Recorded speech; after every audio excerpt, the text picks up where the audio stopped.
at that point when you're homeless and you're on the street, you get into the drugs and alcohol, are you still trying to make things better? Are you still trying to find out a way to get an ID, to get a job, to get some type of government help, or what are you doing? Are you still trying, or have you given up? Well, after being so long, I'm gonna be honest with you again, at my age, setting goals is just not like a daily thing for a man my age. Because this year I'll be 60. You understand? See, I'm right at retirement. I can draw my Social Security for the time I work. But I mean, you know, I didn't pass through the world. I mean, I don't look for a big future now because I don't know how many days God got for me left. And I realize that if a man don't realize that, I feel sorry for it. And I would pray for it. But my thing is now, my goals is, even like y'all coming to you this myself, this wasn't my plan, this is plan of God. Now, God showed me my destiny, I want to see how much further I can go with it. Okay. Now, you know, at this point we've met you, you're motivated, you have goals. You get up and you do something for yourself every day. Every morning. But how did you get to this point? How did you let go of the drugs and alcohol? And when did you, or did you let it go? Or well, are you still? Like I said, I had help with treatment. Okay. But I was kind of struggling with that because I relapsed a couple of times. But like I say, after so long, it seems like, I mean, it's a self-spirit that you get tired of everything. Now, you take life for instance, you know, I don't have much of nothing, but I'm comfortable. I sleep good at night.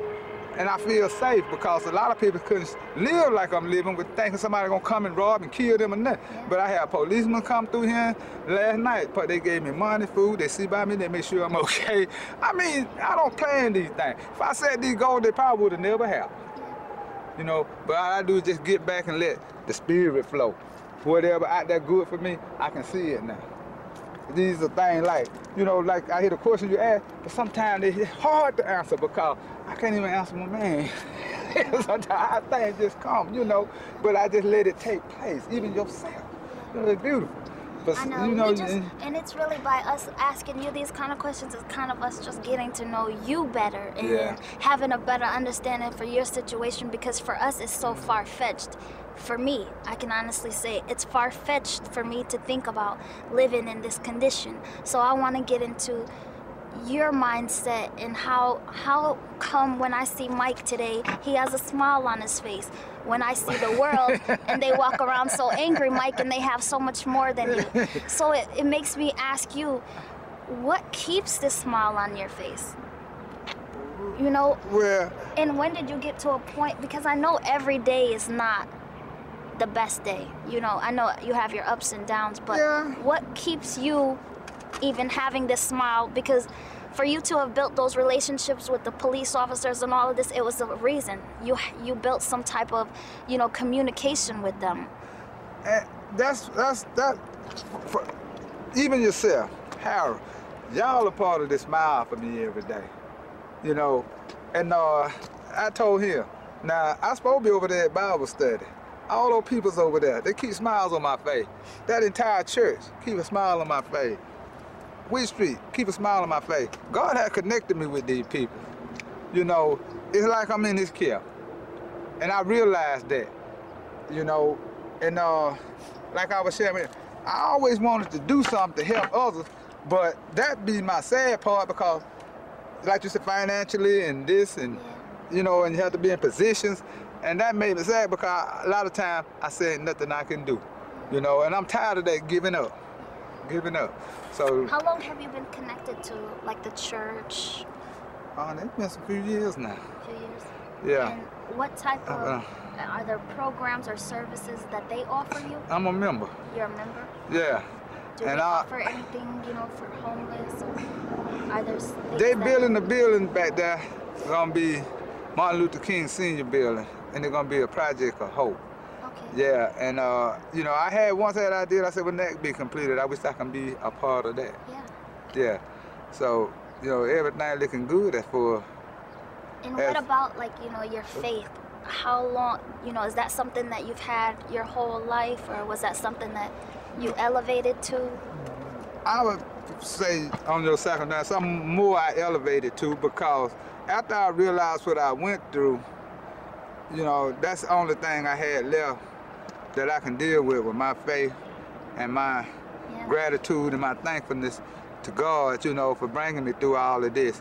You know, it's hard for a person to understand if you hadn't been through what I'm trying to make it clearly, but you get to a point, you know, in time, you know, that I just stop worrying. I don't worry no more, and that's a good feeling. How do you get to that point? I mean, the average person, stressed, worrying. I mean, like, you know, I do it, and you know, even I go to like seminars and I go listen to successful motivational speakers, and they always say that, let go of the stress. Yeah. How do you do that? What is your coping my mechanism? answer, and I thank God for it. Because I don't like being sick, and that stuff makes you sick. Yeah. See? Yeah. And when I say that, I say this from my heart, because listen, when I go to my Bible study, they be saying like, pray for this person. She in the hospital having this operation, that operation. Yeah. Pray for this person. These people live in $200,000-$300,000 homes. I'm always praying for these people. They need to be praying for me. I ain't got nothing, but I'm praying for these people. I don't catch a cold, I don't catch pneumonia, I don't catch flu. God said you ain't gonna catch nothing. And that's what keeps me motivated and smiling, you know, like this. I sleep out here in the cold, I breathe the cold. I was sharing that with her, so I'm immune to it.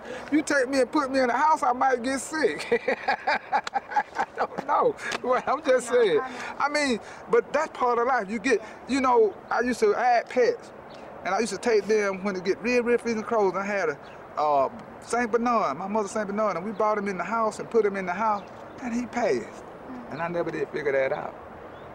Right, maybe he was, like you said. You know, St. Bernard, they all like to run in the snow and help people and all of this. Huh?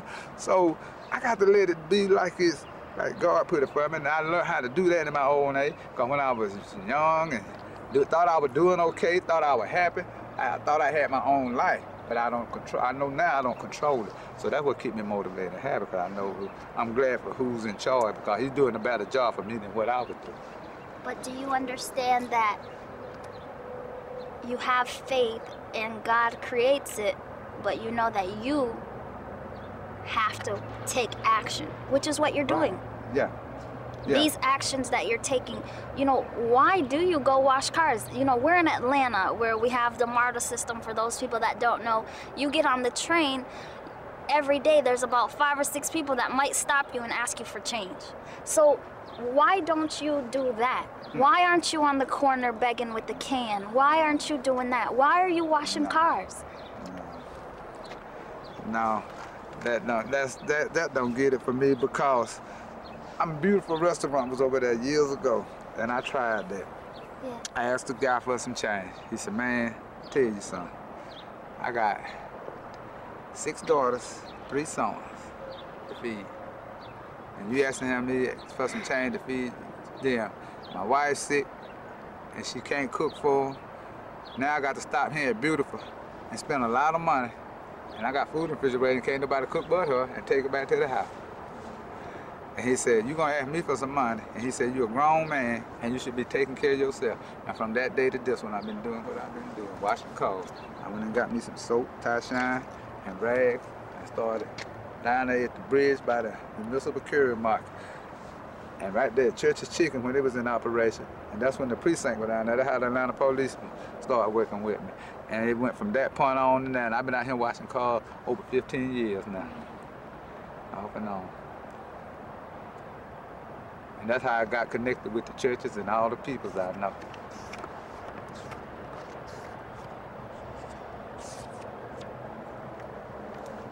Well, let's go into now. And, you know, every person has interests, things that they like, things that they love, hobbies, things that they want to be a part of, things that they want to have, things that they want to do. Give us a little bit about Mike and what are his likes, what are his desires? My hobbies? And, yeah. Well, thanks to Mr. Harold, he brought me my hobby. I love studying religious material. Cool. So he asked me about some reading material, and I told him what to get, and he got it. And that was the Nelson Study of the King James. And I showed him something out of it as soon as I got it, because I enjoy doing things like that. To read. Well, even at this Bible study, the elders, they like for me to be there instead of right here, right now. Yeah. And when they come in there, all eyes on me, because Reverend Jones, I like the way he give a study, and he been to the seminary, although I ain't. But I give him a tip for a tap into that word, and he know it. As a matter of fact, I can ask him questions he can't answer that I answer him with. And it's amazed them, and they like for me to be there. It made me, because I believe fully in my heart and put trust in God. He says, seek and you shall find, you know, and asking it should be given, and that's what I do. And I ask it for more and more word, you know. A preacher said to me one time, a white preacher, he saw my Bible and how raggedy and tore up it was, and he said, I see a man been well fed. I said, that's right, and you see a man still hungry for more. And he took him a time to think about what I was saying, you know, because this is some of God's word. I want all I can get. Good. That's out there that I can find, search for, and learn. Good. Yeah. We're gonna And wrap that's it my up. hobby. We're gonna wrap it up for today, but I want you to give them a message for today. Let's give them a mic message for the people that are gonna be watching this. Well, it was something I was kind of walking around saying to myself. I was singing, I was coming up to Pasadena, and I've been out midtime, and it was an old gospel song I had, and I was singing to myself, and it said, every road has to end somewhere. My road, your road, and every road has to end somewhere. So I said, on my journey, you know, I'm gonna do the best I can before I come to the end of that road. 'Cause I'm driven to succeed, but your guidance I need, please.